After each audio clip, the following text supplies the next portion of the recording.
हमारा काम है कि हम किसानों के खुशहाली और समृद्धि के लिए निरंतर काम करें।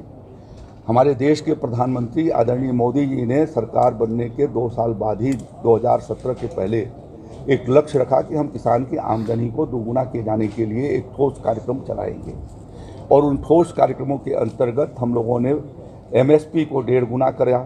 PM किसान सम्मान निधि के माध्यम से 6,000 रुपये हर किसान को 1 साल के भीतर हर 4 महीने पर भेज रहे हैं। साथ साथ में पूरे देश भर के भीतर सॉइल टेस्टिंग की व्यवस्था कराई। हम लोगों ने सिंचाई संसाधनों को बढ़ाए जाने का काम किया। कृषि यंत्रों के रूप में किसानों को काफ़ी पर्याप्त मात्रा में कृषि यंत्र मिल सके जिनसे उनको खेती में मदद मिले, उसके लिए 50% अनुदान पर हमने खेती के लिए उनको सुलभ कराए। और उसी का परिणाम है कि देश के भीतर रिकॉर्ड खाद्यान्न उत्पादन मोदी जी की सरकार में और योगी जी की सरकार में शुरू हुआ है। हमने दलहन और तिलहन के ऊपर फोकस किया है। हमने गन्ना मूल्य के रूप में भी किसानों को समय से भुगतान हो इसकी व्यवस्था सुनिश्चित की है।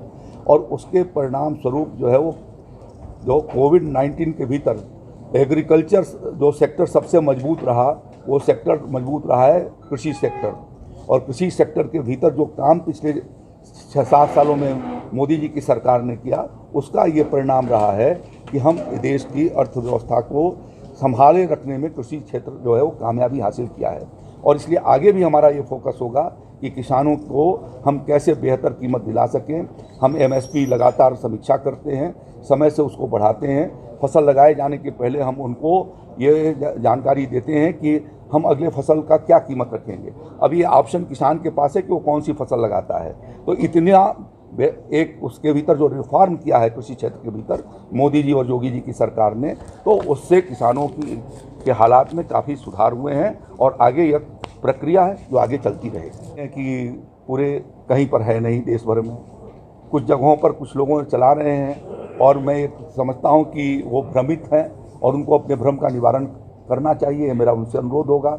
भारत सरकार हर मौके पर उन्होंने कहा है कि हम आपसे बातचीत करने के लिए तैयार हैं, हमारे में कमी क्या है वो बता दो, हम उसको ठीक करने के लिए तैयार हैं। तो उन्हें बातचीत करना चाहिए। आंदोलन किसी समस्या का समाधान नहीं है। कहीं पर भी किसानों को खाद बीज के लिए लाइन नहीं लगानी पड़ती।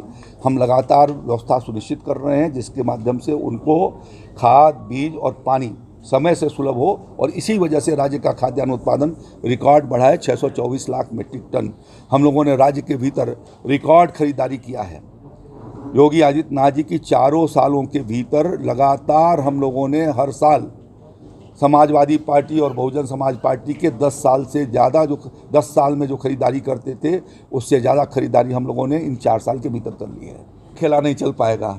यूपी में कानून का राज्य है और खेला करने वाले लोगों को हम लोगों ने जो है वो सबक सिखाई है।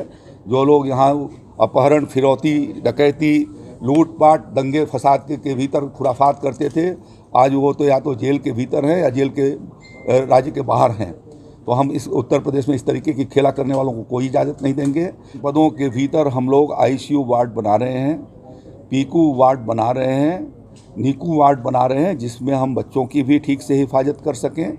और हर ज़िले के भीतर 5-6 अस्पतालों को हम ऑक्सीजन प्लांट लगा करके और वहीं पर उन्हें ऑक्सीजन सुलभ हो जाए इसकी व्यवस्था कर रहे हैं। दवाइयों का पर्याप्त व्यवस्था कर रहे हैं। बच्चों के भी स्वास्थ्य की दृष्टि से हम निगरानी समितियां बना रहे हैं और उनको दवा का किट भी हम उनको उनके घरों पर, उनके गांव में उपलब्ध करवा देंगे।